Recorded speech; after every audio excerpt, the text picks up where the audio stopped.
everybody. This is Bob Goodwin, and welcome to another episode of Career Club Live. Thank you so much for joining for a few minutes. If you happen to be watching this on YouTube, please subscribe, like, and comment. It really helps. And if you're listening to this on your favorite podcast platform, please feel free to rate and review it. That would be awesome. Wanted to just direct you guys for a moment to career.club. We've added some new options on the website for job seekers. So if you want to check that out, we've got some really great free resources, things like the 3 things that might be holding you back in your job search, how to answer your greatest weakness, along with some great networking tips or things that we currently have on the website, all free, and we would really encourage you to do that. So very excited about today's guest. He came introduced to me through a mutual friend who we have a lot of respect for. And so our guest today is Trapper Yates. Trapper is the VP of Global Compensation at HP and looks after all things compensation for a very large swath of the company. And with that, let's go ahead and get Trapper on. Trapper, welcome. Hey, Bob. Thank you. Good to be here. No, it's so nice to see you. Thank you. Where are you calling in from today? I'm dialing in from Boise, Idaho. My office here, just home office here, just outside of Boise. I've lived here for about 8 years now. Yeah. So and we'll go ahead and do our usual little drill here, which is just asking a few icebreaker questions to help folks get to know you a little bit just as a human before we dive into your expertise. So you're in Boise, but where were you born and raised? I was born and raised in a small town in northern Utah, Tremonton. People probably don't know where that is. Population when I was there around 5,000. So I like to say probably more cows than people, at least at that time. And we had 2 stoplights. I think they're up to 3. So it's a small town. It was a really nice upbringing, though. That's cool. Now, Utah's beautiful, but it seems like it's got like several different kinds of topographies or whatever the right mountains, desert. What was the area like where you grew up? Yeah, so that mountain range right there, the Wasatch Front, is just amazing. And we were up on the far north end of that Wasatch Front. So you could, to the east, you had these big mountains, and then to the west, it was smaller mountains. And you're absolutely right. You've got lakes, you've got high mountain lakes, you've got desert, you've got the salt flats. So really beautiful area. Like I said, I was very rural, a lot of farmland around us, and it was great. And that's funny, more cows than people.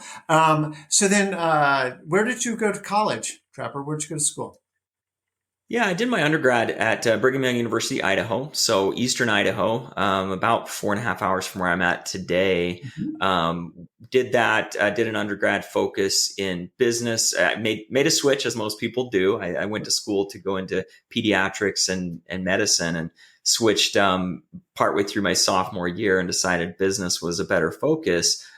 Did an emphasis in finance, or actually supply chain, but then took a job in finance. So came out of school in a finance role, and then a few years later went to Brigham Young University in Utah, down in Provo, and did my MBA there. No, that's very cool. Good. Now we've gotten to know each other a little bit, so I'm gonna tease this for people as they get ready to hear your answer. Tell us a little bit about your family. Yeah, so I've got 5 children, which some people are like, "What on earth were you thinking?" We've got quite a spread there too. So my oldest is 15, and we've got our youngest just turned a year this last month. So we've got a full house. It gets a little hectic. Most of them are in school. 4 of the 5 are in school, which is nice, but definitely keeps me busy, engaged, and lots of life definitely in our home. That's why. And what's the mix with boys and girls? 4 boys, 1 girl. Our girl was our 4th, which was a good place. We finally got that girl, and then we decided maybe there was one more, so we got another boy at the end. That is so funny because we're not far behind you. We have 4 kids, 3 boys, 1 girl, and the girl's number 3 in our lineup. So kind of similar. Yeah. Now I'm going to go out of order because I think I know the answer to the next question, at least in part. When you're not at work, what do you find yourself doing? Hobbies, passions? Yeah. So, I try to stay very active in terms of physical activity. I did the Boston Marathon back in 2017. Didn't actually run till 2011, started kind of getting into running with the idea that maybe one day I'd run a marathon. And then when I ran a marathon, thought maybe I'll try to qualify for Boston. And I did that in 2017. It was great. I've done a couple small ultra marathons, which are, anything over a 26.2. Have done a half Ironman. And, as I've had more kids, it gets harder and harder to kind of carve out the large chunks of time to do the training. And so I still stay active, but haven't done as many races. The thing that keeps me busy these days is I've coached soccer for the last, I started when we lived in the Dallas, Frisco, Texas area back in 2013. So it's been 10 years coaching youth soccer at various levels. And I'm coaching my 9-year-olds team right now, which keeps us busy. I mean, we've got a tournament this weekend. We'll have 4 games over the next 3 days. And it's just, it's busy. It keeps me, we go to the soccer fields. My oldest is doing cross country. We've got a son in band playing at the football games and things. So we have busy evenings. That is for sure. Yeah, I was going to say that I know with 5 kids that's got to be what soaks up in a good way any time that you're not dedicating to HP. Plus, you live in a beautiful part of the country, and any outdoor activity would be fun. So, before we get into our real conversation here, can you talked about you got your undergrad, then you went back to grad school at BYU. Can you just paint a little bit of a picture of your career arc coming out of grad school? Yeah. So, and I think I'll start when I came out of undergrad, like I said, I started in finance, and it was an incredible opportunity. I worked for the company that did engineering and construction services, went through the Great Recession and actually had great opportunities through that. Continued to obviously stay employed, which was important at that time as well. Had a lot of acquaintances that were losing jobs, Bear Stearns, other big financial services companies struggling. And so was really grateful for the opportunities that I had early on. But after a couple of years with that company, I started to realize finance is, I don't think, where I want to spend the rest of my career. And I had opportunities to recruit for this program. We had what we call the Associate Business Manager program. I was part of it. We were essentially financial managers over large projects, or associate managers over those projects. And like I said, a great opportunity, but just not something I felt passionate about. When I started recruiting for that program, I was able to elaborate on all the great things that the company offered and the great opportunity that it was. But I loved the recruiting side of things. And so a few years in, I think 3.5, 4 years in, I was like, I think I need to consider doing an MBA, and I kind of want to change my focus. And I got various, feedback on that. Hey, HR, I don't know if you'll have a seat at the table. Finance is better. And as I talked to more people and looked at, I got the sense that it wasn't so much the role as it was the company and the individual that determines whether you get that, seat at the table, and whether you're a strategic HR player or whether you're more transactional. And so got the confidence to say, I am going to make this switch. The MBA was a great opportunity to kind of shift my focus a little bit. So did a focus on organizational behavior and strategic HR, did an internship with HP actually, and then accepted a full-time offer and came out of grad school working for HP, started with them down in Frisco, Texas, did a stint over in the UK in our office over there. It's in Reading now, and spent a little bit of time over there. And then when we finished that, moved here to Boise, and I've actually been in the compensation space, which to me was a really nice mix of, the data and analytics and those financial skills that I did have, mixed with everything you're doing is around people, and how do the programs that we have impact people, not just the people that work at HP, but their partners, their spouses, their families. It's really, I felt it was a great impact. And it was a nice fit with my skill set. So I've stayed in the comp space, definitely have, different experiences through HR, but have found a nice niche in the total reward space for sure. So we'll talk about, obviously that's going to be a lot of what we talk about, but I do want to just go back to one thing that you said, because I really appreciate, 2 things that you said. And I think about anybody that might be listening right now who is in job search mode, or who's just trying to figure out, am I really happy in my career? And what I really appreciate, Trapper, about what you're talking about was through experience, you said, hey, this recruiting thing, I actually really like this. And how you can maybe start to gravitate your career into that general arena, which is cool. Um, Mhm. and then the other thing that you said, and I spend a lot of time on these podcasts talking to HR people. We've got a separate podcast, The Workwire, with SHRM's CEO Johnny Taylor. Obviously, we're talking about HR stuff there. But what you talked about was this strategic versus transactional, and that you said it's really more down to the individual as much as it is the company to be able to demonstrate really the business acumen and the desire to play at that level. I think any company would desire to have the HR function be more strategic. It's, do people run into that void or not? Right. And you clearly Yeah. did, which I think is awesome.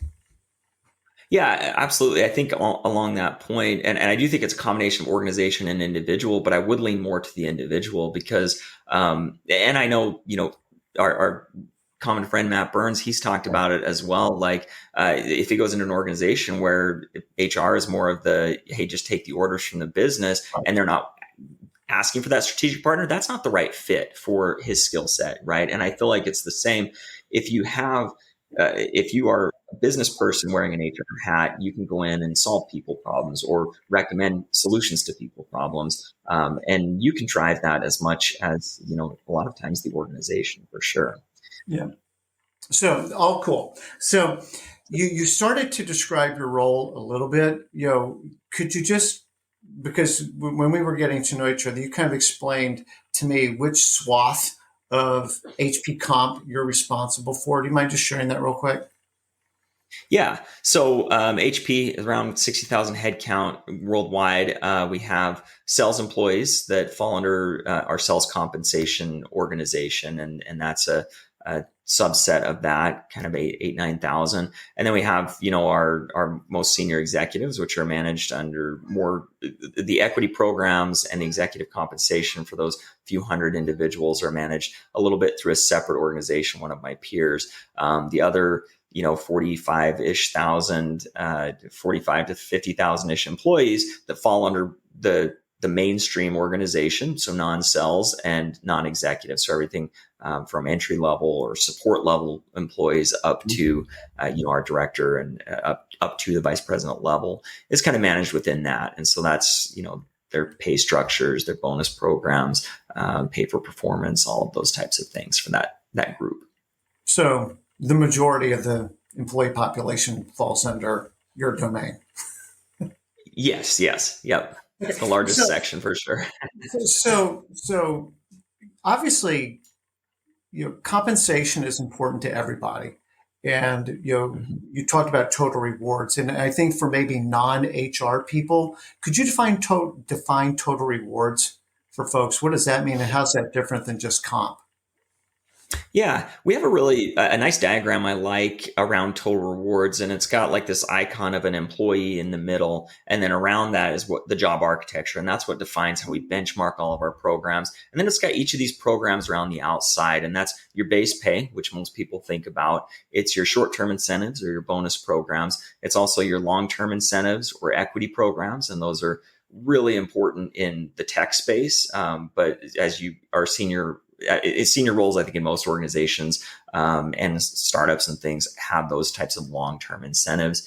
And then you have your benefits that also form a part of that total rewards. And in a lot of cases, you have recognition programs, which are sort of on the peripheral of strict total rewards, because it's more than just monetary or some type of compensation in that sense. But in our world, it does make up a portion of what we consider to be the total rewards package for employees. Yeah. Okay. So, and we'll unpack that just a little bit. One of the things that's always fascinating to me, because again, we work a lot with job seekers, and when thankfully they're at the stage where they're negotiating the comp, clearly the company has parameters around what they can offer people. But one of the things, and maybe you can talk a little bit about that from the company's perspective on how comp gets negotiated, but One area that I do want to touch on, because I think that it's undersold and underappreciated, maybe in a lot of cases, and at a minimum, not well understood, is how to evaluate the value of the benefits package. To your point, people understand salary. It's $100,000. The bonus is up to 20%, 120,000. Got it. Plus benefits, 401k, medical, dental, blah, blah, blah. And people go, okay, and just almost like it's yes, no, not that it has any dollar value to it. How would you help people understand how to value the benefits piece of a compensation package? Yeah, that is a great question. And I also think it's really important for early career people for sure. I remember getting my first, career out of college and, full medical and dental benefits. And I was like, awesome, great. And then I found out that I had to still pay a premium. Like I was under this impression. I had a really good HR person that onboarded me that explained it all to me. But I was in my mind going, I thought I had full medical and dental benefits. And it's like, that doesn't mean you don't pay a premium, right? And so, obviously I was very naive at that point, but point being that early career people sometimes don't understand the value. And to your point, they can make up a significant portion of that value, especially if you have things like debt, graduate debt or university debt repayment assistance programs. Yes. Those you have to calculate in the value of that on a monthly basis. So one thing that I would say we're getting better at, and we're actually working through a process right now to build what we're calling a total rewards statement for employees as they come in that attempts to assign a value to that. Someone with, 5 children is going to pay a higher premium in their medical than someone that is just covering themselves. But also based on, how much you use that benefit and estimates that are there, it could be a more valuable benefit. And so it's hard to put an exact dollar figure on it, just like you said. But what's important is you're showing, and think about your 401k. If you've got matches on that, especially if it's a very competitive match. A lot of companies, HP has an employee stock purchase program, and a lot of companies have really nice discounts on those. And you start to look at how do you show employees the total value? And I think that's important. It's challenging. It's challenging to put an exact dollar value, and employees have the option to either take it or leave it. But I think if you're not at least putting it out there, you're not giving a fair comparison for employees. So it's an important space for sure. Do you think that there's any financial literacy issues of like just people being able to go, oh, wait a minute. And then the compound value of that over time is going to be, or saying like, well, the stock is at some discount, like helping them understand how to appreciate that is some potentially very significant money. Yeah, it absolutely is. And I think financial education is one of those things that I don't think we do really well in society. And it's something that's really important to me from a personal finance perspective. And so all of my kids, we've got a monthly process where we sit down and we go through their allowance, their expenditures, what their interest they're earning. I pay them interest in the bank of mom and dad type of thing, so they can get used to that concept. But yeah, all of those things, I think the challenge with it, if you think about an employee stock purchase program as one example, and you can say you're going to get X% discount, and there's a buy twice a year, but you have to determine what percentage of your salary you hold out for that. So it's giving up something today for something better in the future. And I think that's what it really comes down to. 401ks are very much the same. And if you can help employees, especially early career employees, understand the one magic, principle of finance, compound interest, you can see that starting to save and starting to put that away early is going to benefit you, in spades down the road. And I did hear actually just this morning on a podcast, or just recently on Wall Street Journal podcast, it was talking about millennials are actually better set up, not in terms of home ownership, but in terms of their savings for retirement, because with their retirement savings and Social Security, they're anticipated to cover up to 60% of their earnings in retirement. And Yeah. part of that is what they're attributing to auto enrollment in these retirement 401k programs. So companies have moved away largely from pensions, and they've filled the gap on these programs, which are voluntary. But by doing the auto enroll, you're sort of encouraging that behavior. And I think So it's there's a more lot of opt out than opt in. correct. At a lot of companies, that's the way it is, hey, we're gonna put you in at this level, and and then you get a match for that. We also have a program where it's a auto increase. So every year, kind of at the salary increase time frame, it goes up by 1%. And I always tell people, for the first few years, like you may not be able to max out your government max or whatever. But if you increase every time you get a pay adjustment, if you put half of that into your 401k, you're not going to miss it because you never saw it. And then over time, you're now maxing out, that government allowable, and you're in a really good spot. No, that's really, really cool. Um, Broadly, are there some unconventional or maybe less common kinds of compensation levers that you guys are currently using or have looked at using? Yeah, there are some, and I think I would go more on some of the unique benefits that we have. One of those being, I don't know if this is super unique today, but I think we were on the early front of pushing through it, graduate debt assist repayment. I got to think about the way that we term it, but essentially, most people are coming out of school with some form of debt. We know that higher education is very expensive, and in the United States, it's hard to get through that without debt. And so, by adding a payment onto their student debt every single month for the first 5 years, it's a really nice way for them to chop away at that principal or potentially clean up the entire debt using HP's money, as long as they stay employed, for that time frame. So that's I really was happy about that when it came out. And I didn't qualify for it at the time, but it was a nice enhancement, and something that I think is really good for employees.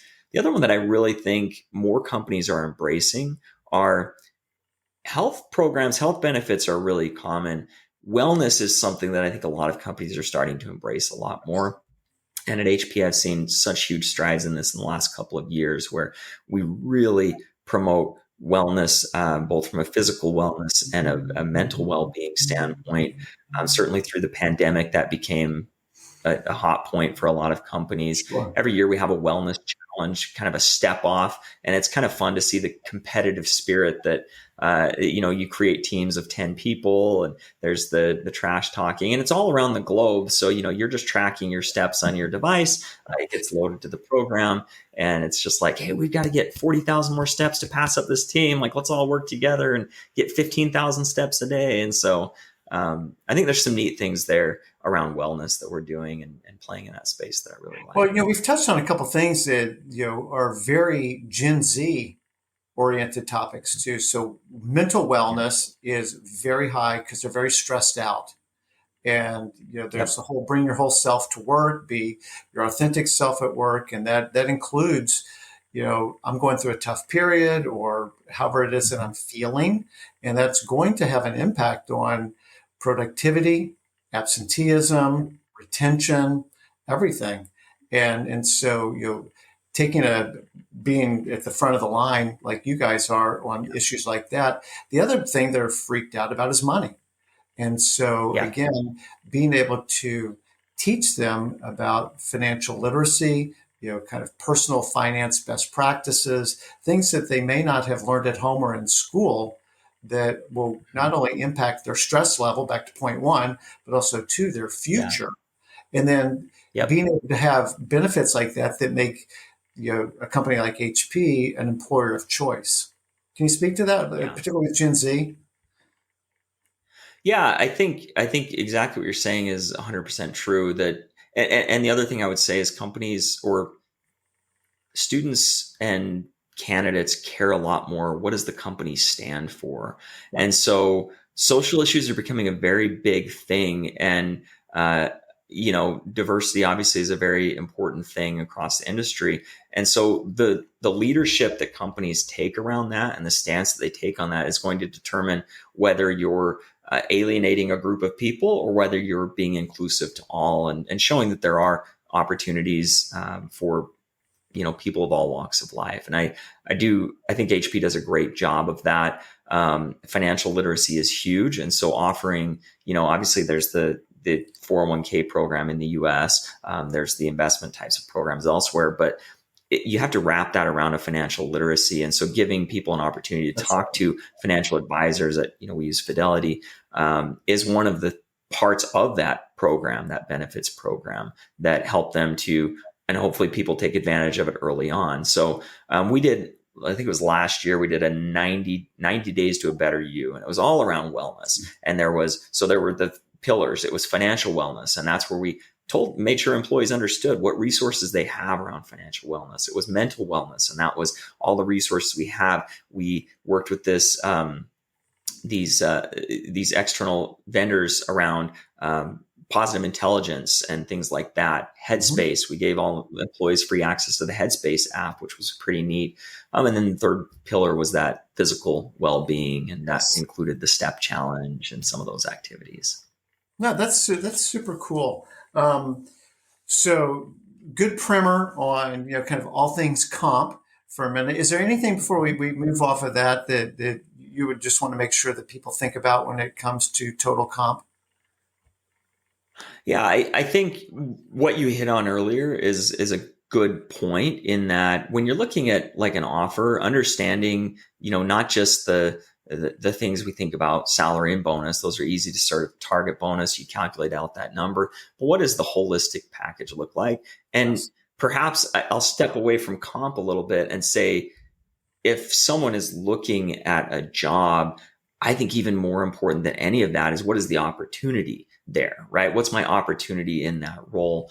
I think you serve yourself better at all stages in your career, but certainly for people earlier in their career, serve themselves much better to say, okay, comp is somewhat comparable, maybe a little bit less, but I think the opportunity is greater there. And I did that coming out of grad school, actually, had intern opportunities at different places. And there was better pay than what I was going to get at HP, but I saw the opportunity, or the perceived opportunity at that time, as greater, and made a decision based on that. So I think, certainly the comp and the benefits is a portion, trying to figure out what is the value of that, but then also those intangible values of who am I going to work with, what types of exposure am I have, and what opportunities is this going to lead to down the road is a really important consideration. Well, to pick up on a point that you made, so this is really interesting. And again, for our listeners, yes, so the monetary compensation elements, but you brought up a really interesting point around the mission and the purpose of the company. Can I get aligned around that? Does that bring me fulfillment, right? Versus working somewhere else, it might be paying me a little bit more, but I don't really care about what they do, or I might actively not care about what they do, versus, no, I can get behind this. Like, this energizes me. So I think that's really, really important. There are the work-life balance issues. Mm-hmm. So whether, and we're not going to go down this road, but whether we're talking about return to office as an example, or travel, or, this company is still kind of, in hustle culture mode. And so, like, if somebody's slacking me on Saturday at 2 PM, there's the expectation that I'm going to respond. Right. And you're smiling, but I mean, we've worked at companies like that's what they expect. All that fits into, what's the opportunity? What's it going to be like working at this company? And so it really becomes not all about just the dollars. And I think that's been one of the I feel like I'm going to make air quotes, the positive aspects of the pandemic is people did a recalibration of what's really important to me. I'd rather be able to coach my 9-year-old soccer league stuff, because that's what makes me feel more alive than, spending 10 more hours at work a week. And absolutely on the head. I think that's the thing, is we always look at, how do I advance in my career? And that is so important, because you spend so much time at work. And so you want to do something you feel fulfilled by, and you feel valued, and you have growth opportunities, and that's all great. But you have to look at what is important to me in life. How does this fit into that? And if there are times and seasons too, where you say, this is my focus right now. But you don't want to lose focus of what's core to you in your life. And yeah, you make decisions. Sometimes you called it out exactly. It's like, yeah, it's hard sometimes to say, I have 5 kids. I've got to focus on that. I'm not going to be looking back going, I wish I would have done it differently. Maybe I will, and I'll still be like, maybe I missed that, or I traveled during that time. But overall, I feel that that I have been able to balance that career and also the other important things in life. And career is certainly one important thing, but not losing sight of that, I think, is really important and easier said than done, I think, for sure. Yeah. So very, very, very, I really love that segment. So thank you, Trapper. I want to transition to something that you shared with me in a previous conversation that kind of took me back a little bit, which was moving away, that HP has moved away from traditional performance ratings, if I understood you correctly. Mm-hmm. Can you speak a little bit to why that was, that the decision was taken to do that, and then what you guys migrated into? Yeah, absolutely. So I think if you look at 10 years ago, there was probably the majority of companies had a process every year where they would do performance ratings. They would calibrate employees, bucket employees, if you will, into different performance categories. And those were very useful in terms of determining who's your top performers. Are there low performers? There's companies that had a history of pushing out the bottom 10% type of thing. I mean, we've all heard of that. And then you take those, and you can also, like within the compensation space, make pay or funding decisions based on top performers get a multiplier of X. And so there was a lot of value in those ratings and those bucketings.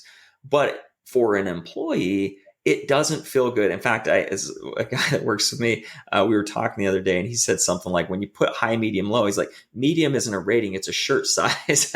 And I thought, I love the way you said that. It's like, you don't want to be bucketed into this world, and that's now slapped on your label for the next year. And so those were some of the problems that we saw, and we really took a look at it from, we want to be a company that embraces a growth mindset, which growth mindset isn't a label of you're good or you're bad. It's how, what did you learn and how do you improve?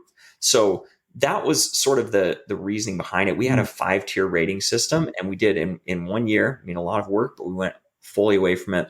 We no longer have ratings. And it was I think there was a lot of relief by managers, like, great, I don't have to go through this process of like bucketing and calibrating employees and telling an employee you're here or you're there. It's going to be much easier for me. But our intent was always to say, what we want is not one conversation a year with a rating. What we want is ongoing conversations about and real-time feedback on performance if there's improvements that can be made. And we still expect differentiation in terms of bonus. Bonus is backward looking. How has the individual performed over the past year? And then how do you give them either a higher or lower bonus within the funding that you have based on their performance? So we still expected those things.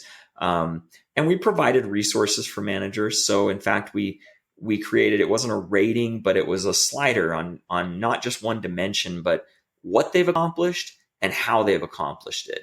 And then using that, we provided guidance based on this input. This employee should receive more than most peers, similar to whatever. It was very general, and it wasn't put on an employee's profile as like it was not kept and managed year over year. So it wasn't a rating, but it was intended to put managers into a spot to still be thoughtful about the fact that we're a pay for performance company, even if we don't have those performance ratings. And we still would review and analyze, bonus distribution and say, are we still getting distribution on the upper end, 120% of funding and above for high performers? And are we still getting low on the low end? And we still saw pretty good bell curve. You'd expect that normalized distribution, and we still saw that. So I think there was a lot of positive things that happened from it, while I would certainly say it wasn't perfect either. How does it change that manager colleague conversation?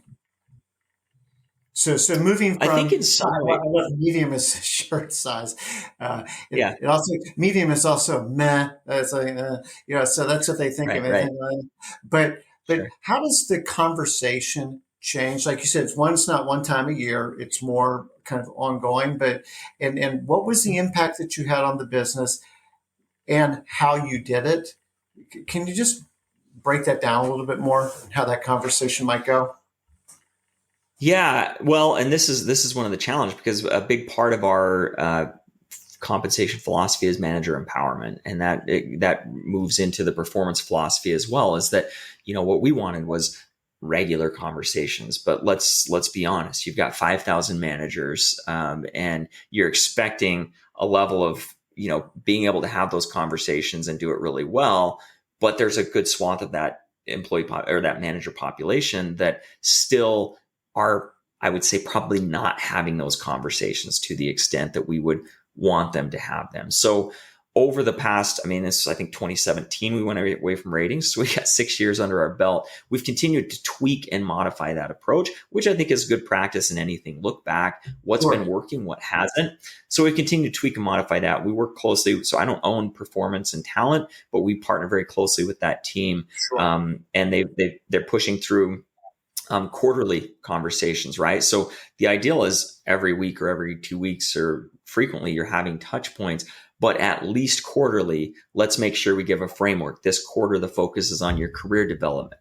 This quarter, the focus is on, looking at your performance over the last period. This quarter, it's on, assigning rewards to that performance. So creating structure around what those conversations should look like, I think, is a positive way to encourage it, while still we don't know that every single manager is doing it perfectly. And you certainly see and hear things where it's not going great for everybody. But that's an expectation you have of managers, is that your job, a large part of your job is this. And the other thing that we certainly do as a look back is, like I said, we look at distribution. Our managers, if somebody's doing what we call the peanut butter, right? Everybody's getting the same. You have to question. There's certainly, there are top performers on your team, and the last thing you want to do is not is lose them because you're not differentiating and paying them, stronger bonus awards, stronger salary increases, and things like that. So we do look back on it quite frequently to say, where can we tweak this and where can we adjust it? Well, something that you're saying that I really appreciate, which is really a level of humility. And this is like you said, we've only been doing this for 6 years. We've got 60 plus years of history of how we've always done it. And it is a Right. bit of an experiment, and we're trying something new, and what's working, how do we continue to make it better? And I think that Mm-hmm. that's an honest answer to, like, we're Yeah. still kind of figuring some things out. And it's growth mindset, right? That's what the growth mindset is saying, this is what we're doing. How can we make it better? Or, we're not there yet. Yet is the big word, right? It's Right. not, I can't do it. I can't do it yet, or I'm not doing it as well as I want yet. So I think those words are definitely important in the way that we look at it. I want to be respectful to what you said. Like, you're not in the performance and development side of this. So, okay. Mhm. One of one of the things that we work with our clients on is on their resumes or when they're telling a story is Mhm. to the greatest extent possible, can you quantify what your contribution was? If I'm a salesperson, Mhm. it's pretty black and white, right? My quota Right. was this. I was at this percent of quota. I sold this many new logos. I upsold these clients. Like, it's pretty apparent. Yep. If I'm in accounts receivable, like, I reduced our day sales outstanding from, 51 to 49, that freed up this much cash. That's all good, right? There's other roles Yep. that feel potentially less connected to the growth piece of it. Can Right. you describe, if this is even within your bailiwick, of how you might help people think about quantifying how they're actually contributing to the business? Yeah, you've hit on a great point because, like you said, and I think about that too. Sales, you've got your quotas, but I think the vast majority of knowledge roles, it's very ambiguous. What is the expectation? So I think a couple things that are important in that is, setting smart goals, something that can be measurable, specific, measurable, achievable, results oriented. I don't remember the full Timely. acronym, but Timely.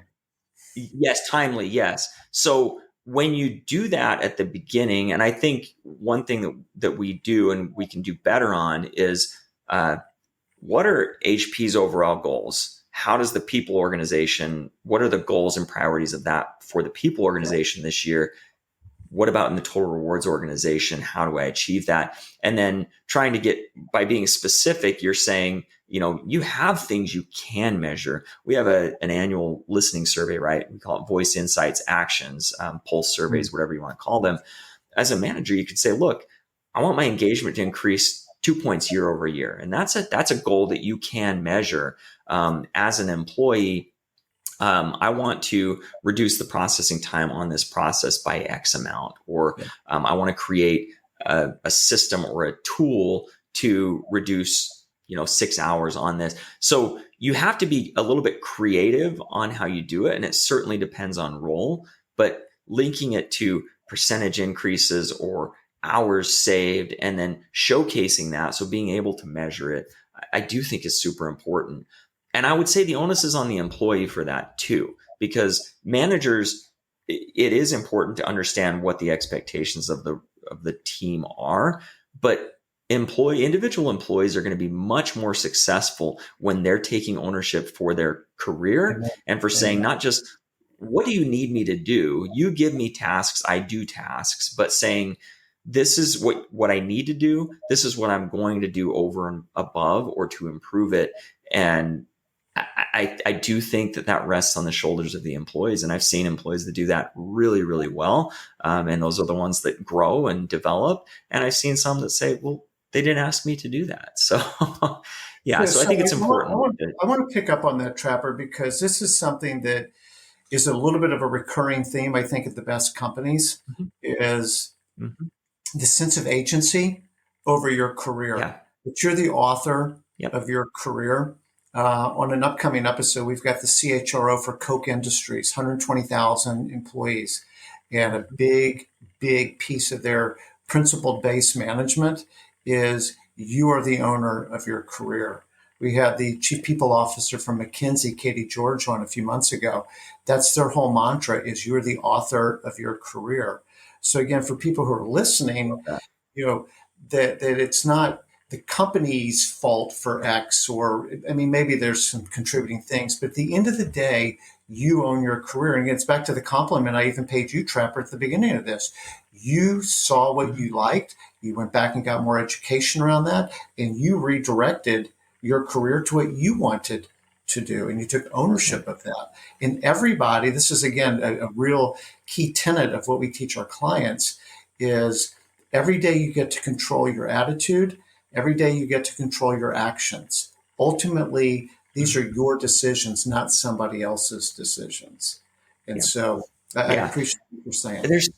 There's a ton of empowerment in that too. It's not, you don't just own your career, you actually own your life, right? So like we've talked about that balance and everything, knowing what do I need? But then within your career, how do I achieve that? I did a lot of jobs through college and high school, retail and different things that were task oriented. And then you move into a career or a knowledge work space, and all of a sudden it's like, you don't have this checklist of, do this and set up this display and clean this bathroom. It's like, okay. And I think sometimes young employees freeze in that moment of like, what do I do? Well, look at the problems that exist in your space or in the business, and then come up with solutions to those and bring them to your manager. Not a problem, bring them a solution. I've noticed this. I think that I could try. Are you okay if I try this? Boom. Like that's how you supercharge growth in your career for sure. No, I love it. I remember, this is going back a while ago, but working with somebody on my team who was very good at complaining about stuff. And at some point it became, Mark, problem identification by itself is not a compensatable skill. It's good that you're identifying the problem. Please bring a solution with it and volunteer to be part of executing that solution. We have everything to talk about. So Right. it's really cool. Absolutely. I want to be mindful of the time here, and I want to touch on one thing. You guys have moved to a kind of unmeasured PTO model. Is that right? Can you Correct. explain Within the what that US. was for that, and then how's that going? Yeah. Yeah. So we did that within the United States. Outside of the US, boy, things get complex quick. But we did just this last year move to what we call I don't know, unlimited, but flexible time off. So we no longer track it. We don't, you work with your manager to, does this work if I take this time? Um, and and there's a few reasons we did it. One, frankly, there is a cost savings to that. If you think about if somebody accrues time this year and then they accrue a little bit more next year that they don't use, and so every year they're getting 3 or 4 days they're not using, and their salary is growing, you have a higher liability down the road for that. That's a So good point.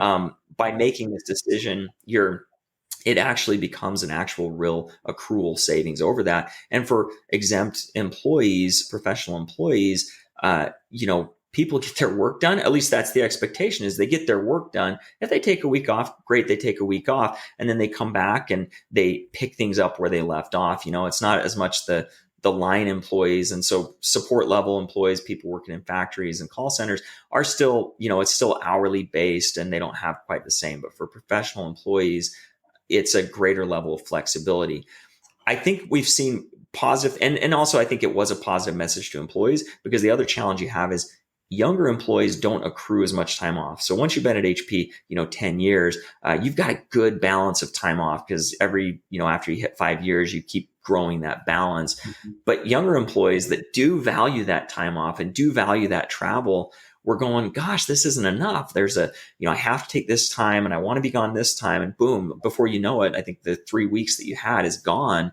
And now it gives them the flexibility to be more like, you've been here for a long time and you've got your 5 or 6 weeks a year. Once again, totally dependent on the individual, the organization. But I think we've seen some positive things. Certainly more listening that we need to do to hear how employees feel. The people that I've talked to, it's like, are you taking more or less? And most people are like, I feel like I'm taking about the same. I feel Mhm. like, but I don't have this stress of like, ooh, I got to maintain this balance, because we always do a holiday shutdown at year end, which is nice because the entire company's off. You're not getting emails through, between that Christmas holiday and New Year's holiday. So that week, it's pretty quiet and it's really nice. And you always had to save those 4 days for that. Now, like, you know what, I can take this extra vacation, or I can take this day off. And I told my boss last year, I'm like, hey, when I get a good snow day, if it's a Friday and if I can just shift a couple things, I'm probably just going to Mhm. take the day off. And she's like, yeah, great, like do it. So um, I do appreciate the flexibility, and I think employees have, but I definitely think there's still listening that we need to understand how well it's landed. Well, a couple things, and I want to move on to my last question in a second. But it's one, treating people like adults, right? Which is just from a respect perspective and things like that. But then two Yeah. is, you know, like let's get out of the 1860s or whatever. It's like this is about getting the result done, not how many hours that you worked. And I'm tracking every hour that Right. you worked. The assignment Right. was X, done to this level of quality with this budget by this time period. That's the assignment. You did it. Awesome. Yep. Everybody's happy. Go ski. Like that's Yep. all good. So Measuring outcomes, not hours, right? 100%, but that's again, it took us a long time to get to where we are. It's going to take a while to kind of reprogram, particularly folks that have been in the workforce much longer. It's like, whoa, that's not how I grew up. You can't go do that because I didn't grow up in Yep. that environment. But things are changing and continue to evolve, and you need to embrace it. I think ultimately it's healthier because it's less paternalistic and kind of adult child relationship, Yeah. and like I said, more adult to adult, more peer to peer, and having those conversations with people instead of filling out, may I please be off at this time, kind of Yeah. requisition forms, which is kind of silly. Um, just moving Right. on real quickly. I always want to be forward looking as well. I can't believe we've been through this whole conversation, haven't said AI yet. So we'll check that box. But just as but between Societal trends. I kind of brought Gen Z, for example, into the conversation. Hmm. Technology, the competitiveness of the workplace. There's RTO. What are some things that you see will sort of be defining? We can't look that far out, but maybe the next 5 years as it relates to maybe work in general or comp specifically. Yeah. So I would say two things. One, I mean, you said the word AI, right? And that is like, it's definitely having a moment. And I don't think it's a moment. I think it's the future. So what that looks like is still to be determined, but we're already finding value in this. It's challenging. You don't want to put, confidential data. You can't put confidential data onto a platform like ChatGPT, but for, basic communications and things, my goodness, it spits out a draft based on a few keywords, and then you can take that and modify it as you need. Really valuable, going to get more valuable. We're doing things using the AI editing capabilities within certain video editing platforms where you can essentially load a script and it has an AI voice, which sounds very realistic, going through that script, putting video or still shots and nice frame edits, and it's done in like seconds essentially with AI. So that is a super exciting space. I see a future, especially in the comp space, where that plays a bigger part and where we're not manually inputting into spreadsheets data that we're sending to our survey vendors, right, that we use for Mhm. benchmarking. I think there's a ton of opportunities. And I think in 5 years, for sure, in 10 years, we'll look back and go, I can't believe we were doing it that way. So Mhm. just like the old benchmarking used to be binders, they used to ship binders to companies. And you flip through, this job is paid between this and this, and now obviously it's all online and you pull up the data in a second, and it's quick. So that's going to be really exciting. And then I think the other big future looking trend across not just like comp and benefits, but across HR and across careers is skills. And so we're moving from a world in which like your degree or your role defined exactly what you did. And I think we're moving to a place where what skills do you have and how do those combinations of skills help you do things better? In the comp space, we got to figure out, how do you compensate based on skills? So there's, in the next 5 years, there's going to be big things coming in that space, and I'm excited about it. No, that's very cool. Okay, last question. With the benefit of hindsight, what advice would you give 25-year-old Trapper as he thinks about his career? Yeah, I had a leader that shared a little piece of advice to me, which has worked really well, and it's look for opportunities to say yes. And so I did. I took that obviously within the context of what I wanted in life, not just career, but rather than first reaction being no, it was, what can I do to say yes? So that's been super important. And I think in today's day and age, and I would tell myself 25-year-old this, but I think it's even more important today, stop comparing yourself to others. You're always going to find somebody that you don't quite measure up to, or you're going to find a group that you feel really good about yourself with. And this one leads to feeling not good about yourself. This one leads to being overconfident or feeling complacent because, hey, well, I'm better than X group. And social media today makes it so hard to avoid those comparisons. But I think it would have been, it's important for me back then. It's important, I think, even more so for today's generation to say, we just got to stop comparing ourselves and run our own race, so to speak. Well, I love that. And maybe we can use that to put a final bow on this because the topic has been around compensation. And don't compare yourself on how much you're making to somebody else, right, or not making compared to somebody else. Because as you said, and well, this is about your life. This isn't just about Yeah. work. It's not just about money. It's about life. And this is a slice of it. It's an important slice of it, but it doesn't define you as a person. And so, if total rewards taken out as total life, and just be happy with who you are. You've got choices. I love what you said. Have a bias for saying yes, and embrace Yeah. opportunity. The world is never going to be slower than it is today. And so it's going to Yeah. continue to change and it's going to continue to present challenges, but it's also going to continue to present opportunities to people. And, we tend to find what we're looking for And if you're looking for a problem, you'll find it. If you're looking for an opportunity, you'll probably find it. So I think you give good advice to 25-year-old trapper, and I bet those 5 kids of yours are going to get it too. Yeah. It's a great summary, Bob. Thank you. No, thank you. Well, thanks so much, Trapper. This has been awesome. I know that you're busy. You've got a big job at a big company. So sharing your expertise and your thoughts has been really valuable. For folks who are watching this on YouTube, again, thank you very much. Please subscribe. For people that are listening to this on the podcast, rate and review. That's great. But we mostly just appreciate you investing a few minutes of your day. And again, Trapper, love everything that you had to say. Thanks so much. Thank you, Bob.